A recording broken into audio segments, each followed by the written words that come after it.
हो गया। So good evening students. आज हम देखेंगे अपने फर्स्ट लेक्चर में, हमारा इंट्रोडक्टरी लेक्चर कल हो चुका है। आज से हम एकदम सिस्टमेटिक वे में सिलेबस को आरंभ करने जा रहे हैं। तो जो हमारा पहला लेक्चर है वो होगा पारंपरिक भारतीय राजनीतिक चिंतन की विशेषताएं।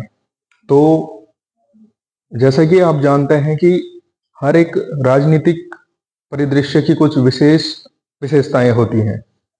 जैसे पाश्चात्य राजनीतिक चिंतन की जो विशेषताएं हैं, जैसे उसमें हो गया व्यवहारवाद, उसमें होगा प्रैग्मेटिज्म, उसमें होगा अवसरवाद, उसमें है सत्ता प्राप्ति। वैसे ही पारंपरिक भारतीय राजनीति चिंतन की भी कुछ विशेषताएं हैं। इसके अंतर्गत हम देखेंगे कि इसकी मूलभूत विशेषताएं क्या हैं। जैसे कि एक पाश्चात्य राजनीतिक विचारक हैं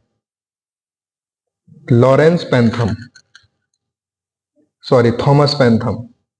तो थॉमस पेंथम ने कहा है कि भारतीय राजनीतिक चिंतन धर्म से गहरा जुड़ाव रखता है।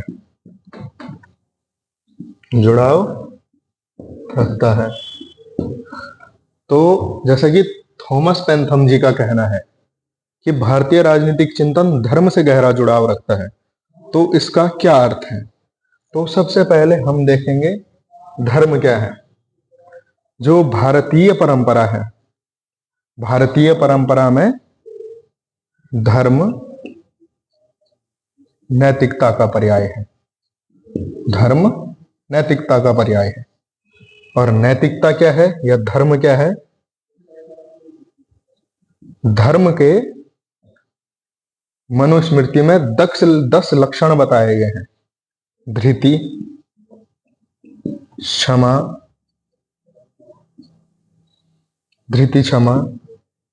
दम, अस्तेय, शौच, इंद्रिय निग्रह,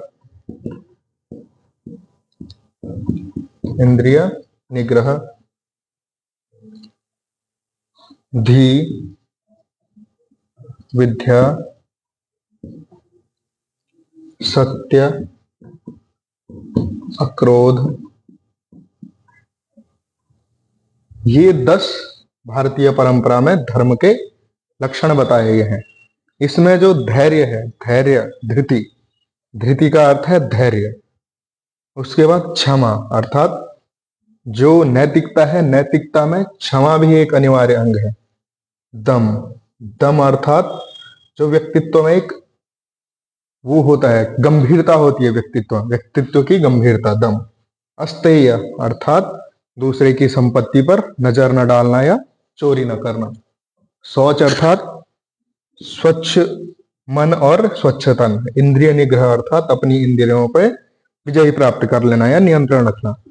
धी अर्थात जो व्यक्ति का विवेक होता है। और विद्या जो उसका ज्ञान होता है।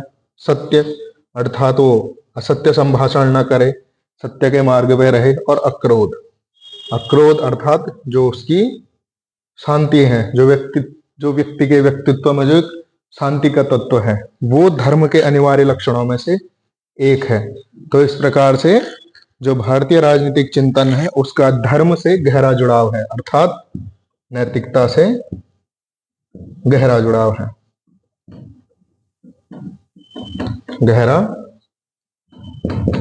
है। ठीक है। और धर्म का एक अर्थ तो नैतिकता है। धर्म का जो भारतीय शास्त्रों में अर्थ बताया गया है, धर्म अर्थात प्रकृति का शाश्वत नियम, अर्थात धर्म एक नियम है, एक रूल है जिससे प्रकृति चलती है।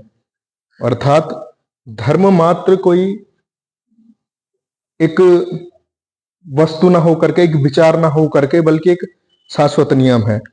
धर्म कोई पूजा पद्धति नहीं है कि हम मंदिर गए, हमने घंटी बजाई, या हम गुरुद्वारे गए, या हम चर्च गए, या हम मस्जिद गए, वहां हमने जो भी अपना पूजा पाठ किया, वो धर्म नहीं है, वो पंथ है। जबकि धर्म क्या है? प्रकृति का शाश्वत नियम। जैसा कि संस्कृत में एक श्लोक भी आता है, धारणात इति धर्म, अर्थात जो सस्टेनेंस का कारक है वो हमारा धर्म है। तो धर्म है आपका सस्टेनेंस का कारक।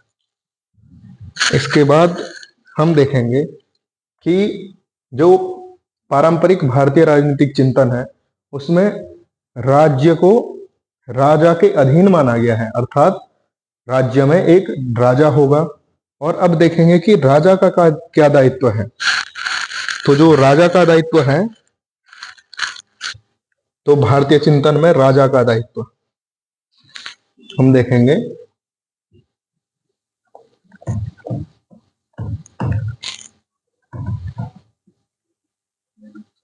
कि राजा का दायित्व, राजा का दायित्व है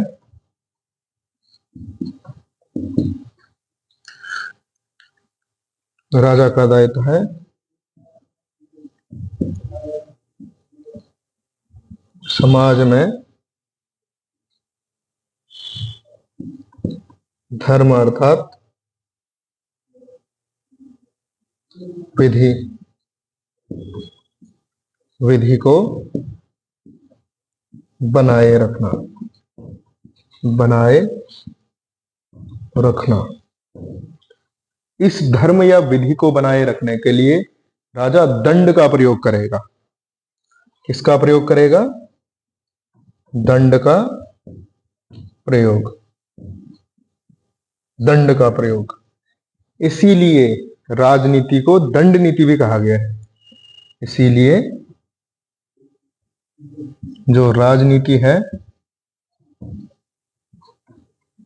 का पर्याय दंड नीति।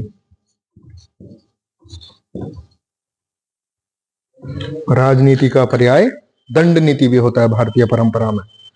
तो भारतीय परंपरा में राजनीति क्या है?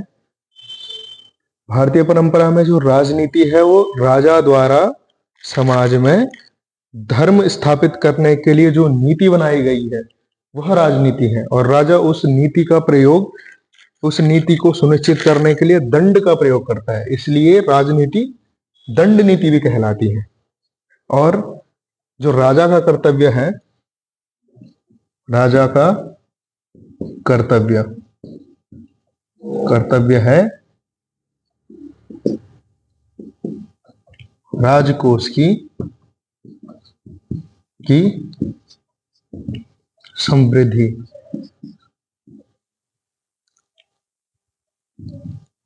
इस कारण राजनीति को अर्थनीति भी कहा गया है। अर्थ नीति। और राजनीति शास्त्र को अर्थशास्त्र कहा गया है।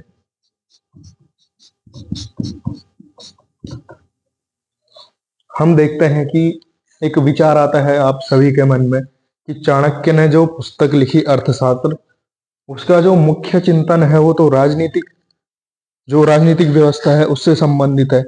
परंतु उस पुस्तक का नाम अर्थशास्त्र क्यों है? तो उस पुस्तक का नाम अर्थशास्त्र इसीलिए है कि चाणक्य ने अपने अर्थशास्त्र में ही कहा है कि राज्य के सस्टेनेंस के लिए राजकोष का संवर्धन, जो उसका एक सप्तांग सिद्धांत में भी मुख्य है कोष, तो राज्य के सस्टेनेंस के लिए राजकोष का संवर्धन एक बहुत ही आवश्यकता है या आवश्यक अपरिहार्य गुण है। तो इसीलिए राजनीति को अर्थनीति भी कहा गया है, क्योंकि अर्थ ही राज्य की सुरक्षा, राज्य की समृद्धि और राज्य की सुख संपदा का कारक है। इसीलिए राजनीति को अर्थनीति भी कहा गया है। राजनीति इज इक्वल टू अर्थनीति। तो हमने देखा कि राजनीति अर्थनीति है, राजनीति दंड नीति है, और राजनीति ही धर्म नीति भी है। अब हम देखेंगे कि हमने देखा कि पारंपरिक भारतीय राजनीति चिंतन में धर्म का केंद्रीय महत्व है, और जो राजनीति है वो धर्म का ही एक अंग है। तो अब हम देखेंगे कि भारतीय राजनीतिक चिंतन का विकास किस प्रक्रिया में हुआ। तो इसमें हम देखेंगे कि भारतीय राजनीतिक चिंतन में जो पहला हमें एक डॉक्यूमेंट एविडेंस मिलता है, जो हम एक तरीके से कह सकते हैं कि जो दस्तावेजीकरण, अर्थात जो हमें रिटर्न फॉर्म में मिलता है वर्तमान में, तो वह दस्तावेज है, उसको बोलते हैं हम धर्मशास्त्र। तो हम देखेंगे अब धर्मशास्त्र को।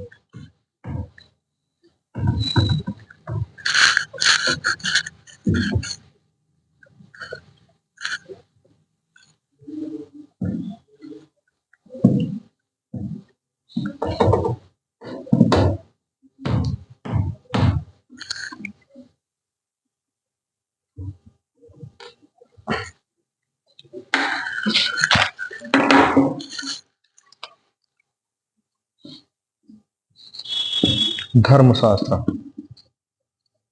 तो धर्मशास्त्र क्या है?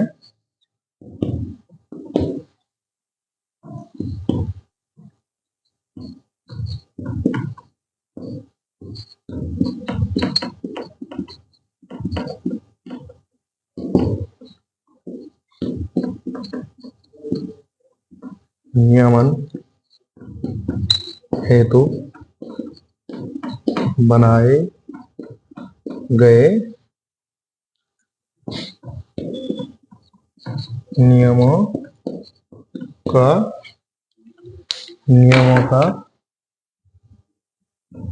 एक संग्रह ग्रंथ,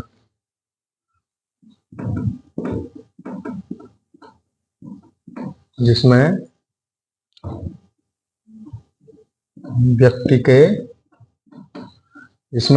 के दायित्वों, भारतीय परंपरा में दायित्व अर्थात ड्यूटीज को ही धर्म कहा गया है, जिसमें व्यक्ति के दायित्वों का स्पष्ट विवरण प्राप्त होता है। तो धर्मशास्त्र क्या है? धर्मशास्त्र समाज के संचालन नियमन हेतु जो निर्धारित नियम है उनका एक संग्रह है, जिसमें समाज के प्रति जो भी व्यक्ति के दायित्व हैं, जिसे सामान्यतः धर्म कहा जाता है। भारतीय परंपरा में दायित्वों को या कर्तव्यों को धर्म से डिनोट किया गया है। तो इसमें व्यक्ति के धर्म का एक विवरण है कि किस व्यक्ति का समाज के प्रति क्या कर्तव्य है, व्यक्ति का अपने परिवार के प्रति क्या कर्तव्य है, व्यक्ति का अन्य दूसरे व्यक्ति के प्रति क्या कर्तव्य है। और जो धर्मशास्त्र की परंपरा में जो पहला ग्रंथ आता है वो आता है मनुस्मृति।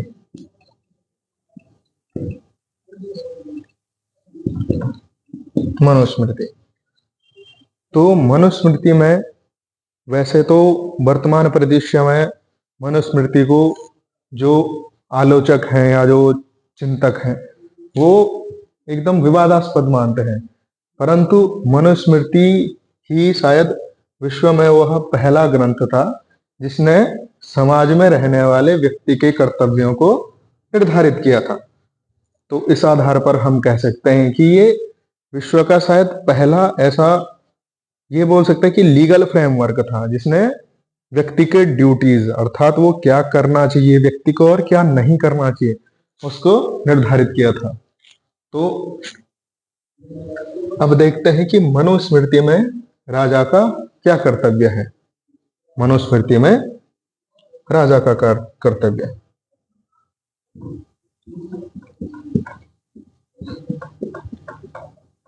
राजा का कर्तव्य।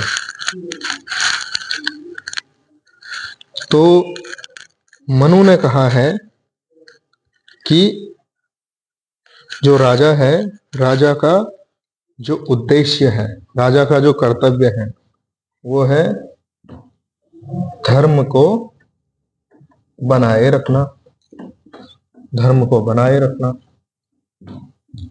धर्म को बनाए रखना। और धर्म क्या है? मनु के अनुसार, मनु के अनुसार धर्म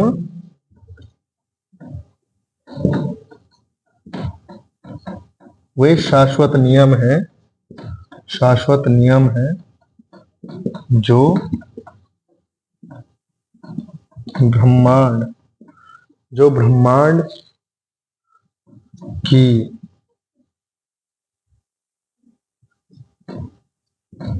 स्थिरता को बनाए रखते हैं।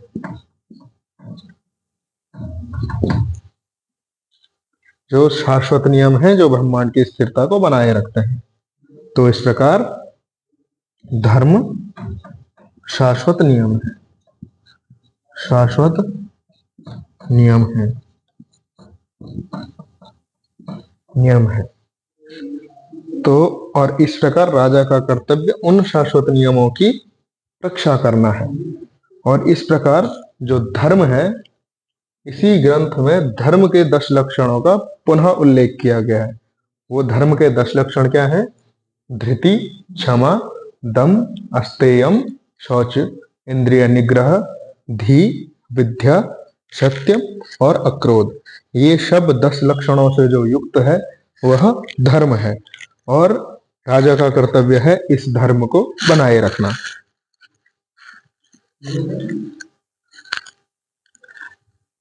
इस प्रकार अब देखते हैं कि सामाजिक व्यवस्था, जो सामाजिक व्यवस्था, तो सामाजिक व्यवस्था, सामाजिक व्यवस्था, तो धर्म शास्त्रों में जो सामाजिक व्यवस्था है उसको एक पवित्र व्यवस्था माना गया है। अर्थात सामाजिक, धर्मशास्त्रों में समाज को एक नैतिक व्यवस्था माना गया है और मानव को समाज के प्रति उत्तरदायी माना गया है। तो मानव को समाज के प्रति उत्तरदायी क्यों माना गया है? इसके पीछे एक लॉजिकल कारण भी मिलते हैं हमें। यदि व्यक्ति समाज के प्रति उत्तरदायी नहीं होगा तो व्यक्ति ऐसे कृत्य भी करेगा जिससे समाज को हानि होती है ना, जिस ऐसे कृत्यों को भी करेगा जिससे समाज को हानि होती है। और क्योंकि फिर उसके कर्तव्य समाज के नैतिकता के दायरे से दूर रहेंगे। यदि वो समाज के प्रति रिस्पॉन्सिबल नहीं है तो फिर वो अपने मन की करेगा। इस प्रकार से समाज में स्वेच्छाचारिता फैल जाएगी।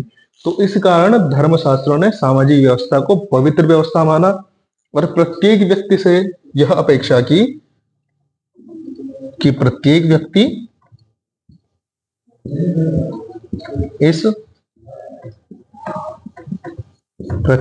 इस सामाजिक व्यवस्था का पालन करेगा।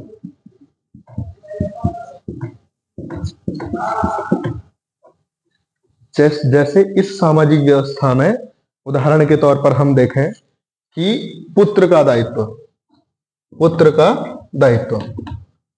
दायित्व होगा माता पिता का सम्मान करना,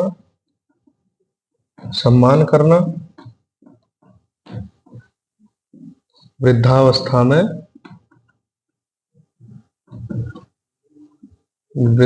में उनका भरण पोषण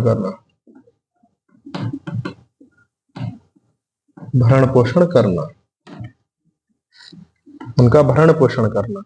और एक विद्यार्थी का दायित्व होगा, विद्यार्थी का दायित्व होगा गुरु का सम्मान करना। और एक नागरिक का क्या दायित्व होगा?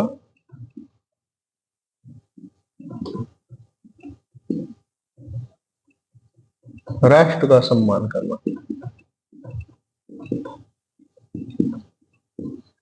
तो इस प्रकार धर्मशास्त्र ने व्यक्ति की सामाजिक जिम्मेदारियों को निर्धारित किया और उसको बाध्य किया कि वो इन जिम्मेदारियों का निर्वहन पूरे मनोयोग से करे। तो अब हम देखते हैं कि वर्तमान परिदृश्य में हम देखते हैं कि जो विधियां हैं, विधियां दो प्रकार की होती हैं। विधियां, कानून, इसे हम सामान्यतः कानून भी कहते हैं। कानून दो प्रकार के होते हैं। दो प्रकार कौन कौन से? विधि के प्रकार।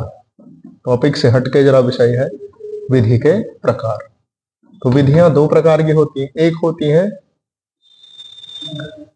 दंडात्मक और एक होती है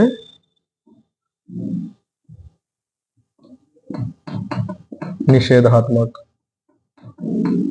तो जो दंडात्मक विधियां होती हैं, दंडात्मक विधियां होती हैं लागू, अर्थात अपराध के उपरांत अपराधी को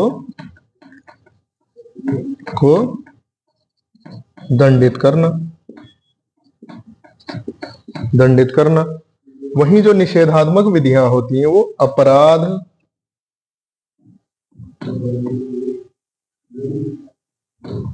होने से पूर्व ही अपराधों को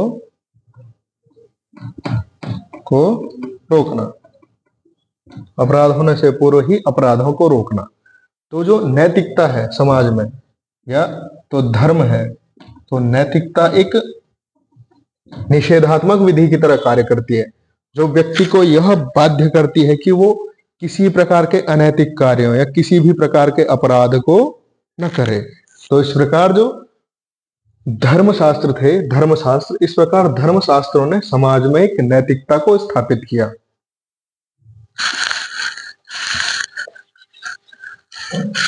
और धर्मशास्त्र ने राजा को यह दायित्व दिया कि वो समाज में इस नैतिकता या इस धर्म की अनुपालना सुनिश्चित करे। इस प्रक्रिया में भारतीय राजनीतिक चिंतन में राजनीति का विकास हुआ। तो इस प्रकार राजनीति क्या है? राजा द्वारा धर्म की अनुपालना करने हेतु जिस नीति का प्रयोग किया जाता है वह राजनीति है, यह धर्मशास्त्र के अनुसार। तो इस प्रकार धर्मशास्त्र के अनुसार राजनीति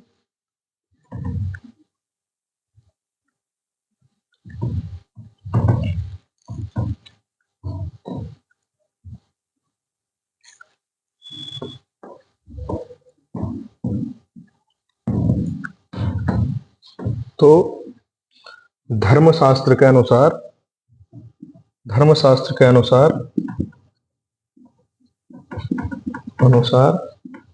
राजनीति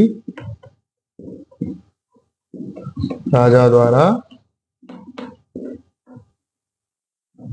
धर्म, सामाजिक व्यवस्था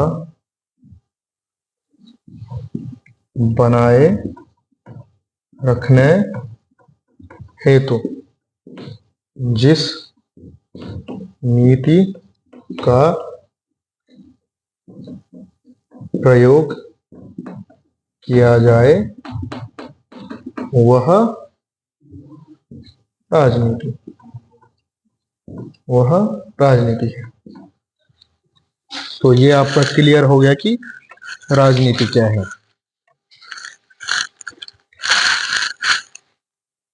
अब हमने देखा कि यहां पर एक शब्द बार बार आ रहा है, धर्म। ठीक, धर्म। तो धर्म एक होता है धर्म, एक होता है पंथ। पंथ अर्थात रिलीजन। धर्म और पंथ। तो धर्म एक व्यापक अवधारणा है। धर्म एक व्यापक अवधारणा है जो कर्तव्य, मानव सद्गुण,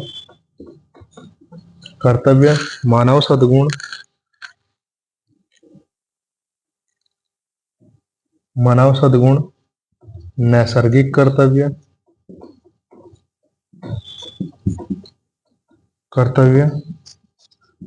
नैतिकता का परिचायक है, नैतिकता का परिचायक है। वहीं जो रिलीजन है, रिलीजन एक कह सकते हैं आप, एक भावना है, एक भावना है जो किससे संबंधित है, जो एक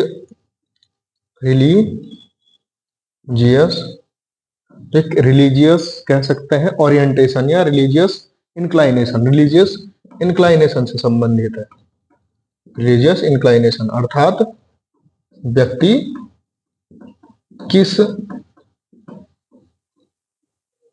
उपासना